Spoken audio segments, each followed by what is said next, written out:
Hello అండి. Welcome back to my channel. ఈరోజు ఈ వీడియోలో వచ్చేసి ఇగోండి ఇప్పుడు చూపిస్తున్నాం కదా! బ్లౌజ్ ఫ్రంట్ పార్ట్‌లో కప్ షేప్ అనేది ఇట్లా రౌండ్‌గా రావాలంటే డాట్స్ అనేది ఏ విధంగా స్టిచ్ చేసుకోవాలనేది వీడియోలో చెప్తానండి. వీడియో చివరి వరకు చూడండి ఫ్రెండ్స్. వీడియో నచ్చితే లైక్ చేయండి. ఇప్పుడు డాట్స్ అయితే మనము షార్ప్‌గా రావాలంటే, అలాగే రౌండ్‌గా రావాలన్నా సరే ఏ విధంగా వేసుకోవాలనేది చెప్తాను. ఇప్పుడు మీకు ఫ్రంట్ పార్ట్ డాట్స్ అయితే వేసి చూపిస్తాను చూడండి.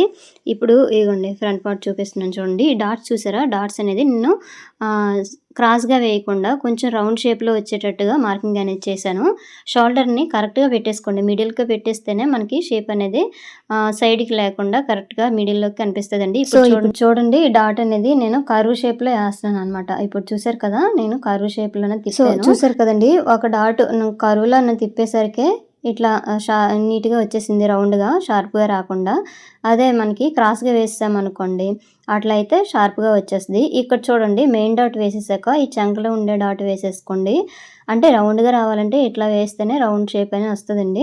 అయితే రౌండ్ షేప్ రావాలంటే కొంచెము డాట్‌కి గ్యాప్ అనేది ఎక్కువ రావాలి. అదే షార్ప్‌గా రావాలనుకోండి డాట్‌కి కొంచెం తక్కువ గ్యాప్ వస్తే సరిపోద్ది. తర్వాత ఇక్కడ హుక్స్ పట్టి, కాజా పట్టి సైడ్ ఉండే డాట్ అయితే వేసేసుకోవాలి.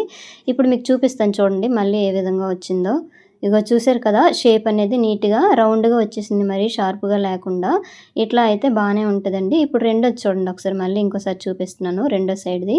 ఇట్లా పెట్టేసుకొని ఇక్కడ ఈ షోల్డర్ ఉంది కదండీ! షోల్డర్ కరెక్ట్‌గా పెట్టేసుకోండి. ఇట్లా పెడితేనే మనకి షేప్ అనేది సైడ్‌కి చూడకుండా ఉంటదండి. సైడ్‌కి వెళ్ళిపోకుండా ఉంటది. కరెక్ట్ షోల్డర్‌కి ఎదురుగా వచ్చేటట్టుగా పెడితే ఇప్పుడు చూసారా? పాదం ఎత్తుతూ నేను ఇలా కర్వ్ అనేది తిప్పాననమాట. ఇట్లా పెడితేనే మనకి కరెక్ట్‌గా వస్తదండి. ఇప్పుడు రెండో డాట్ చూడండి ఇట్లా అనమాట. ఎప్పుడైనా మనము రౌండ్‌గా వేయాలంటే ఈ టిప్ అయితే ఖచ్చితంగా పాటించాలండి. అలాగైతేనే రౌండ్‌గా వస్తది. షేప్ నీట్‌గా కనిపిస్తదనమాట. మరీ షార్ప్‌గా లేకుండా ఇగోండి ఈ విధంగా. అయితే డాట్‌కి చెప్పాను కదా! గ్యాప్ అనేది కొంచెం ఎక్కువ ఉంటే రౌండ్‌గా కనిపిస్తది. మరి దగ్గరికి వేసేసామనుకోండి కొంచెం షార్ప్‌గా అయిపోద్దనమాట. ఇటు సైడు మిడిల్‌లో డాట్ అనేది వేసేసుకుంటున్నాము. ఇదిగోండి. చూసారా? 2 కూడాను ఎంత నీట్‌గా వచ్చేసాయో. ఇట్లా వేస్తేనే మనకు కరెక్ట్‌గా వస్తదండి. సో, నెక్స్ట్ వచ్చేసి ఈ షేప్ బెల్ట్‌లనమాట. షేప్ బెల్టులు కూడా స్టిచ్చింగ్ చేసేసాక మీకు చూపిస్తాను. 2 షేప్ బెల్టులు అయితే ముందు రెడీ చేసి పెట్టేసుకున్నాము. కొంచెం షేప్ బెల్ట్ దగ్గర కొంచెం ఖాళీ ఇడండి. విడేసినాక ఇట్లా కుట్టేసుకొని రండి. ఇక్కడ డాట్ అనేది ఇట్లా చిన్నది ఫోల్డింగ్ అనేది చేసేసుకోండి. ముందు shape belt lining, main cloth 2 కలిపి మనము రెడీ చేసి పెట్టేసుకున్నాం కదా! నేను మెయిన్ క్లాత్ మీద అయితే వేస్తున్నాను. అయితే ఇది ఒక్కొక్కళ్ళు ఒక్కొక్క రకంగా వేస్తారండి. నేనైతే ఈ టైప్‌లోనే వేస్తున్నాను. ఇక్కడ ఇది చూడండి వెనక వైపు తిప్పేసి ఈ లైనింగ్ ఉంటది కదా! ఈ లైనింగ్‌ని ఇట్లా ఫోల్డింగ్ చేసేసుకొని వచ్చేయండి. ఇగో నీట్‌గా ఇలా వేసేసుకొని అయితే వచ్చేయండి. అయితే ఫ్రంట్ పార్ట్ కుట్టేటప్పుడు డాట్స్ దగ్గర అయితే మనకి షేప్ అనేది నీట్‌గా కనిపించాలంటే డాట్స్ వేసేటప్పుడు కొన్ని ట్రిక్స్ అయితే పాటిస్తూ ఉండాలండి. అలాగే అలాగైతే షేప్ అనేది నీట్‌గా వస్తది. లుక్ కూడా బాగా కనిపిస్తదండి.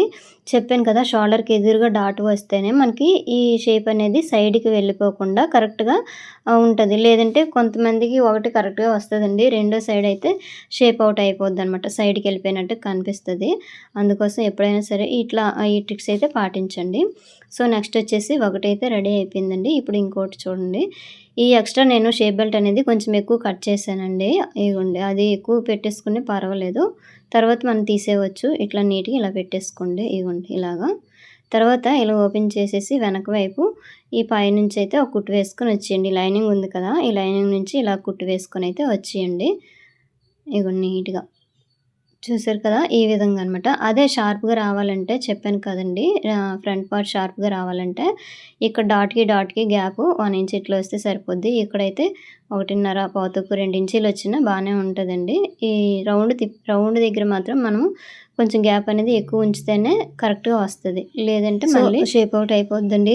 ఇట్లా రౌండ్‌గా ఎవరికి రావాలంటే హెవీ చెస్ట్ ఉన్నోళ్ళకి ఈ టైప్‌లోన మనము షేప్ అనేది కరెక్ట్‌గా పెట్టేసుకుంటే వాళ్ళకి సెట్ అవుద్ది. మరీ షార్ప్‌గా పెట్టేసుకుంటే బాగోదనమాట.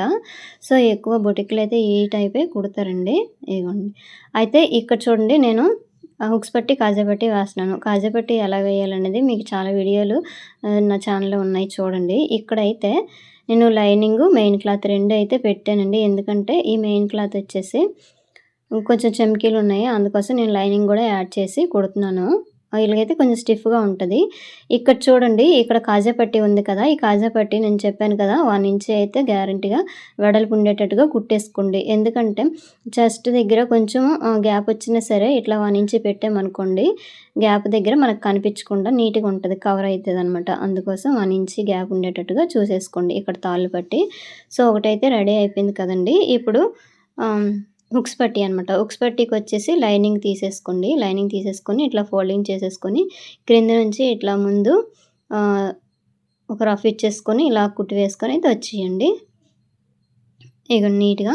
నెక్స్ట్ వచ్చేసి ఇట్లా ఓపెన్ చేసేసుకొని పైనుంచయితే ఒక కుట్టు వేసుకొనైతే వచ్చేయండి. ఇగోండి ఇలాగా. తర్వాత ఇట్లా వెనక వైపు తిప్పేసి ఈ పక్కనే ఎడ్జ్‌ని కుట్టు వేసుకొని వచ్చేయండి.